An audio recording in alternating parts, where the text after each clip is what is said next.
Welcome to Simple Corks and Forks. I'm Cindy Mays, and today we are going to make a fresh pasta. I'm thinking probably a fresh fettuccine, and we're going to make it in a lemon sauce. So it'll be a vegetarian dish. First thing we got to do is make the pasta. And so what I've got here, I'm using my KitchenAid. You could make it just by hand on the counter. You would put, I've got 2.5 cups of flour in the bowl. To that, I'm going to add 4 eggs.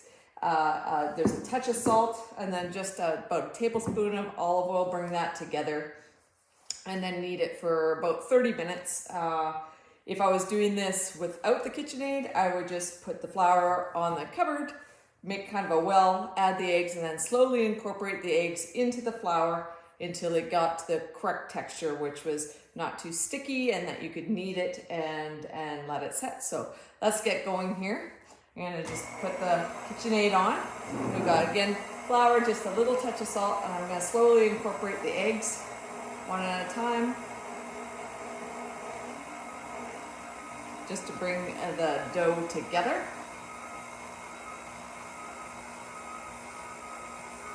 What I'm looking for is it to come together, not be too sticky. I'm going to add just about a tablespoon of olive oil.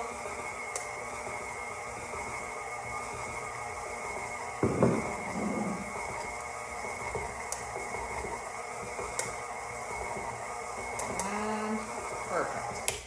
Okay, so that's come together. I'm going to, there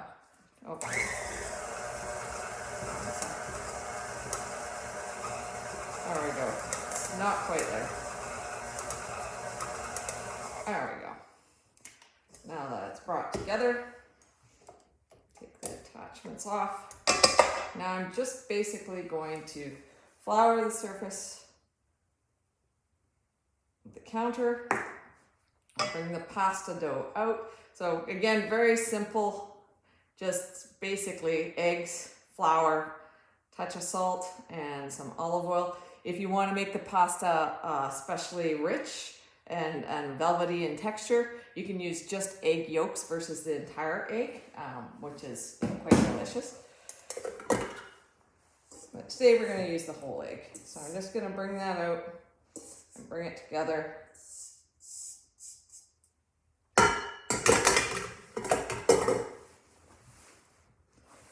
Bring the dough together. You want to feel the moisture level, so it should start to join. It may need a touch more of the olive oil. Depends on how big your eggs are to the flour ratio. So you could start with a little less flour and add it as needed. I have seen variations where people put a touch of wine in. But this, we're just going to use the straight up. And bring that together. Keep kneading it. It's a little bit crumbly, needs a touch more moisture.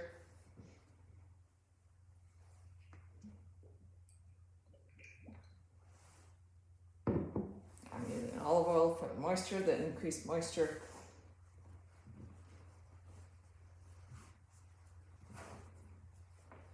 Bring the dough in.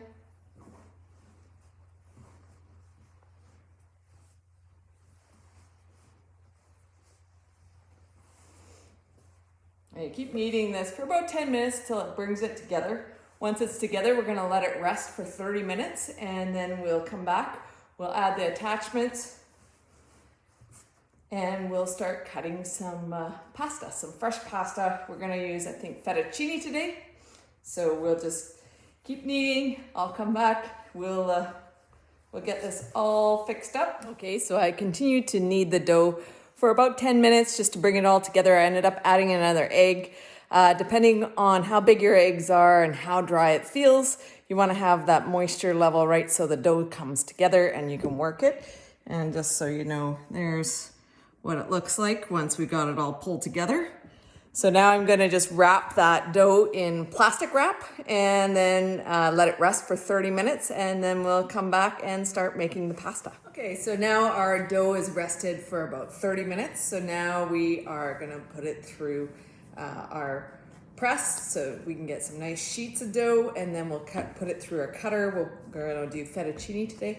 So first step, we start at the biggest opening, which is at the 1, and we slowly start to decrease each time we run it through the pasta press.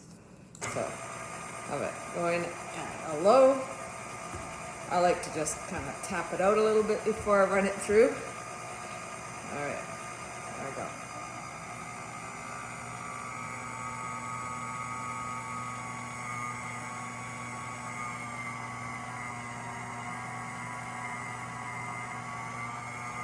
I'll put just a little bit of flour on the counter just to keep it so it keeps from sticking. So I like to just tap it just so that we don't have to worry about it. I don't put too much, and I change it to the next layer. So each time we turn this little knob, it makes the pasta sheet thinner and runs it through. So we're just stretching out the dough.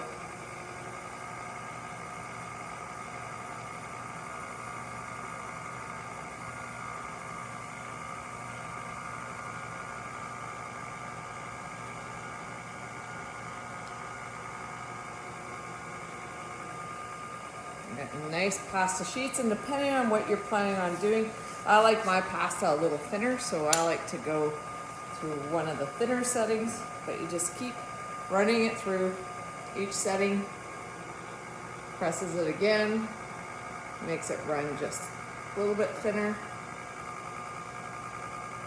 You see that nice consistency in the dough.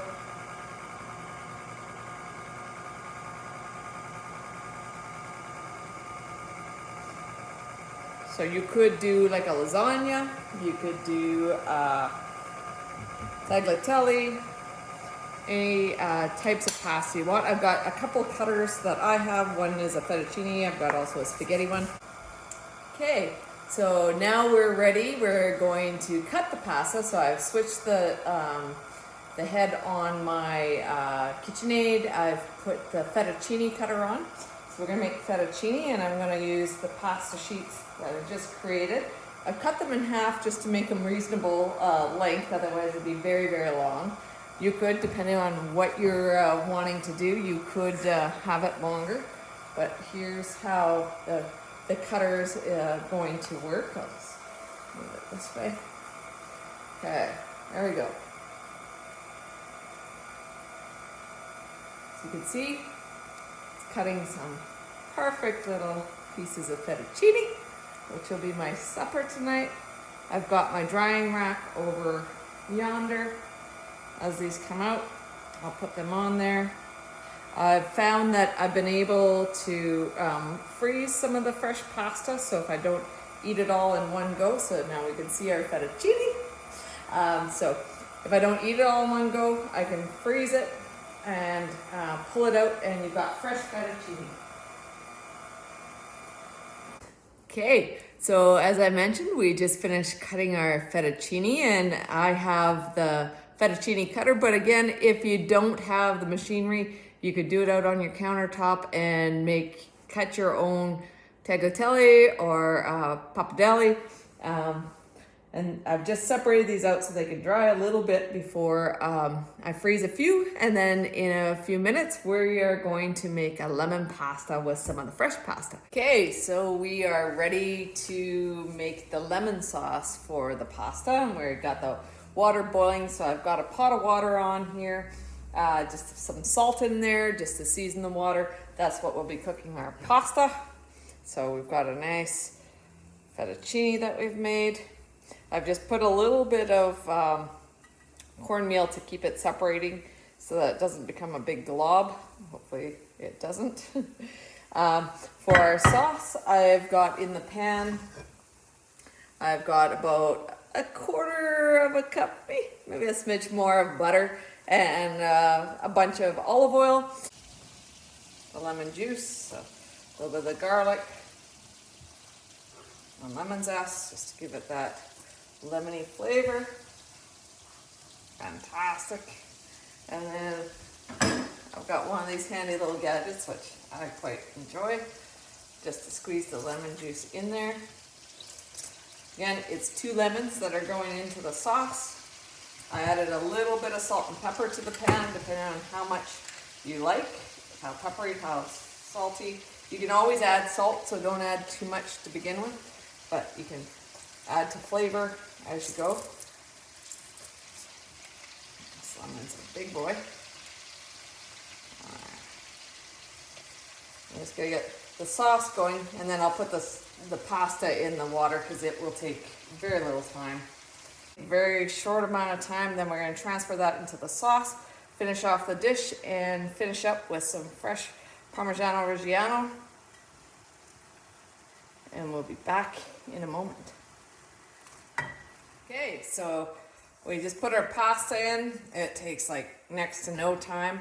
Gonna move the pasta, transfer it into our pan with the lemon sauce.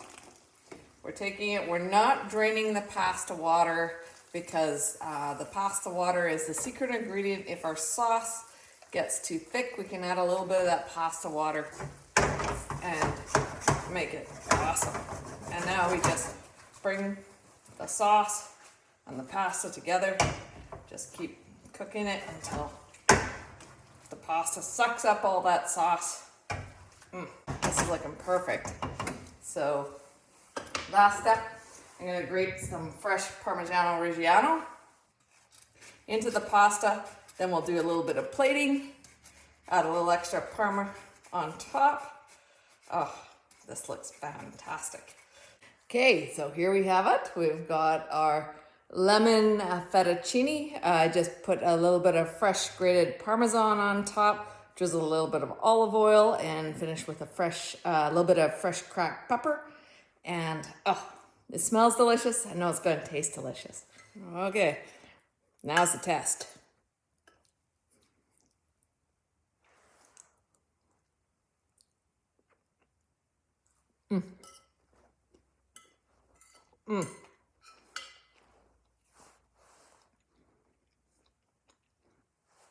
So good. Just the right amount of lemon, the sauce. It's really good.